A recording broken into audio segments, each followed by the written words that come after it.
आज हम पढ़ेंगे कोऑर्डिनेटर, इफेक्टर्स एंड रिस्पांस। ठीक है जी। इससे पहले हमने पढ़े थे कि कोऑर्डिनेटेड एक्शन में हमारे पास जो होते हैं स्टिमुलाई होती है, रिसेप्टर होती है। अब उसके फर्दर हमारे पास कौन कौन से स्टेप्स होते हैं? जो हमारे पास स्टेप्स है दैट इज कोऑर्डिनेटर।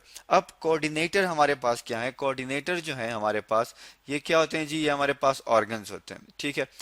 अब ये ऑर्गन्स जो होते हैं ये क्या करते हैं? ये रिसीव करते हैं किस चीज को? इंफॉर्मेशन को। ठीक है। अब ये इंफॉर्मेशन कहाँ से आई? इंफॉर्मेशन जो है ये रिसेप्टर से आती है। ठीक है जी।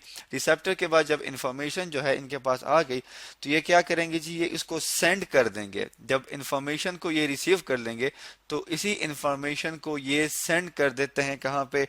Towards the particular organ. हम यहाँ पे लिख लेते हैं दैट इज पर्टिकुलर, एक मखसूस किस्म के ऑर्गन के पास उसे ये मुंतकिल कर देंगे ताकि एक्शन जो है वो परफॉर्म किया जा सके। अब हमारे पास ये है कि दो तरह की कोऑर्डिनेशन होती है। कोऑर्डिनेटर हमारे पास दो तरह के हैं। ठीक है। एक को हम कहते हैं जी दैट इज नर्वस सॉरी, इस एक को हम कहते हैं नर्वस कोऑर्डिनेशन। मैं यहाँ पे लिख लेता हूँ that is NERVOUS, nervous coordination. ठीक है।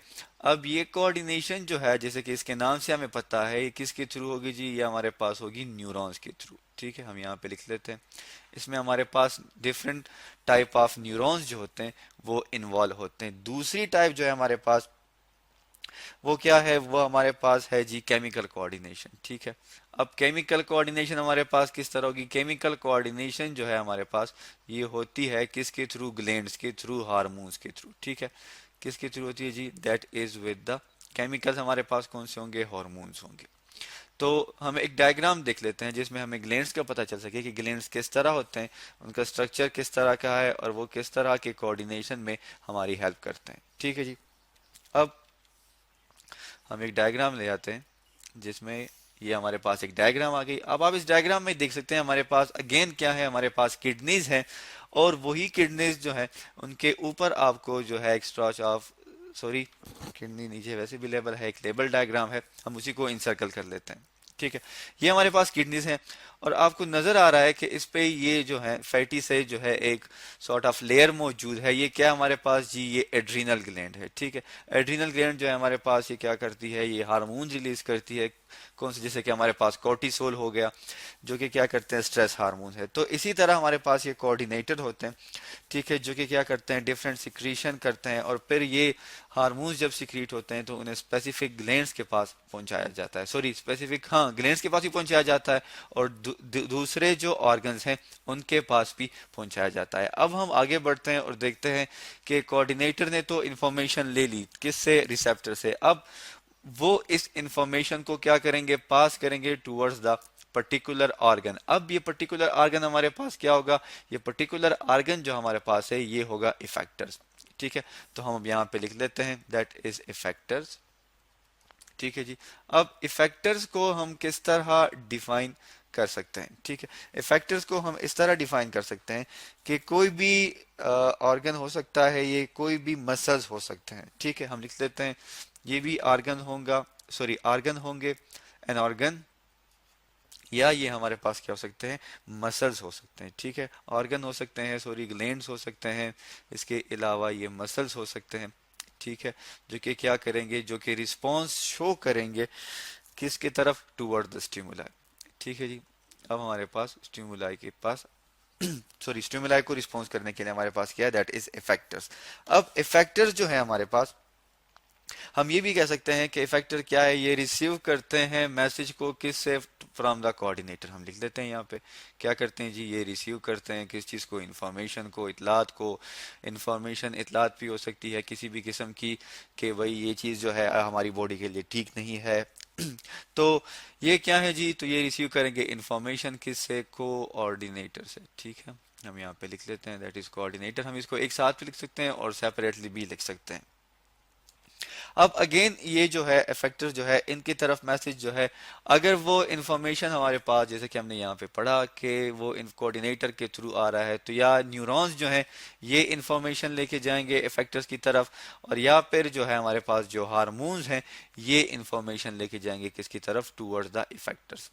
अब हम एक डायग्राम ले आते हैं जिसके थ्रू हमें पता चल सके कि ये सिंपल सा या ये जो फंक्शन परफॉर्म हो रहा है बॉडी में ये किस तरह होगा, और हमें एक ओवरव्यू सा भी मिल जाएगा। अब जब हम बात करते हैं किस चीज़ की, जब हम बात करते हैं इफेक्टर्स की, तो आपको इस डायग्राम में नज़र आ रहा है कि यहाँ पे एक बंदे के सामने जो है, ठीक है, ये हमारे पास एक ह्यूमन बींग्स है, सॉरी एक ह्यूमन बीइंग है जिसके सामने पानी का गिलास जो है वो मौजूद है। अब इस बंदे को जी क्या हो गया, इस बंदे को थर्स्ट फील हो गई, प्यास लगी है। अब ब्रेन ने क्या किया, इसको डिटेक्ट किया कि सामने जो चीज पड़ी है ये क्या है, उसने आइस के थ्रू देखा कि ये पानी है, ठीक है। अब आई में बना इमेज, इमेज जो है वो ब्रेन के पास गया, ब्रेन ने क्या किया, अब ब्रेन के पास जब इसकी इंफॉर्मेशन आ गई कि ये वाकई पानी है, क्योंकि दिखने में ये बिल्कुल पानी की तरह ही लग रहा है, तो ब्रेन क्या करेगा, ब्रेन इंफॉर्मेशन को ले जाएगा टूवर्ड्स द इफेक्टर्स। अब इफेक्टर्स हमारे पास क्या हुए जी, अब इस केस में हमारे पास जो इफेक्टर्स हैं वो मसल्स हैं, ठीक है।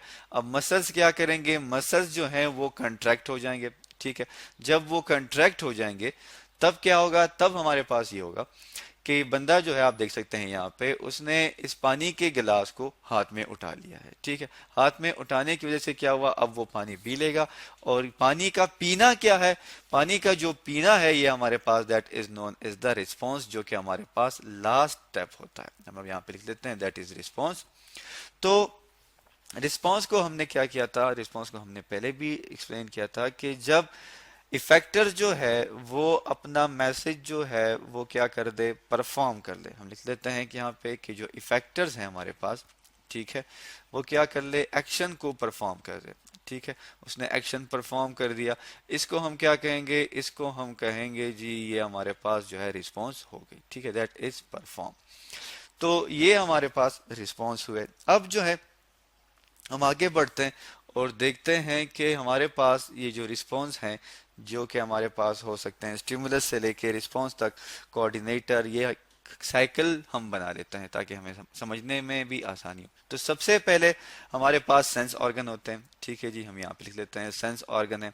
अब इस सेंस ऑर्गन ने क्या किया, इस सेंस ऑर्गन ने डिटेक्ट की किस चीज को, उसने रिसेप्टर्स थे उसमें मौजूद थे, रिसेप्टर ने इस सेंसेशन को, किसी भी किस्म की सेंस थी, ठीक है, sense of light, sense of touch, जो भी थी उसको उसने ऑब्टेन किया।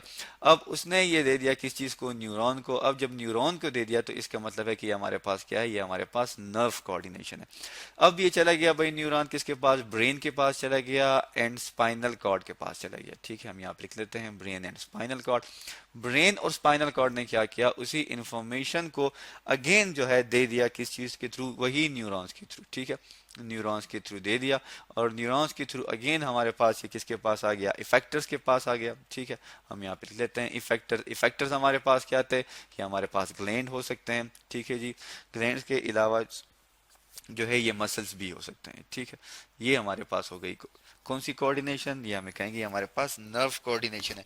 अगर हम बात करते हैं किस चीज की, अगर हम बात करते हैं केमिकल कोऑर्डिनेशन की, इसके बीच में लिख लेते हैं हमारे पास क्या, दैट इज नर्वस कोऑर्डिनेशन, ठीक है। अगर हम बात करें किस चीज की, that is known as a chemical coordination. तो केमिकल कोऑर्डिनेशन में क्या है, हमारे पास रिसेप्टर्स होंगे जो कि क्या होंगे, जो कि कोई भी ग्लैंड्स हो सकते हैं। वो क्या करेंगे, वो सिक्रीट कर देंगे किस चीज को, केमिकल्स को, हार्मोन्स को। हम यहाँ पे लिख लेते हैं जी हार्मोन्स को किस चीज में रिलीज कर देंगे जी, उसे रिलीज कर देंगे ब्लड में।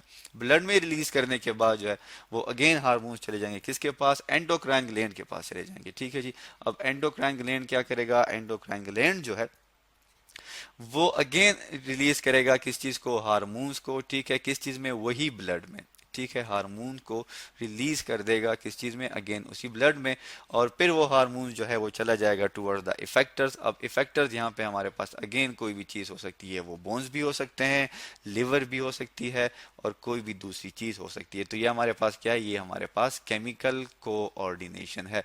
तो आज हमने जी पढ़ा किस चीज के बारे में, कोऑर्डिनेटर्स के बारे में पढ़ा, इफेक्टर्स के बारे में पढ़ा, और उसके अलावा जो है हमने रिस्पॉन्स के बारे में पढ़ा, ठीक है जी, कि किस तरह जो है कोऑर्डिनेटर अपना एक्शन परफॉर्म करते हैं, फिर इफेक्टर्स जो है वो किस तरह उस मैसेज को रिसीव करते हैं, और जब वो मैसेज को रिसीव कर लेते हैं तो वो किस तरह का रिस्पॉन्स शो करते हैं।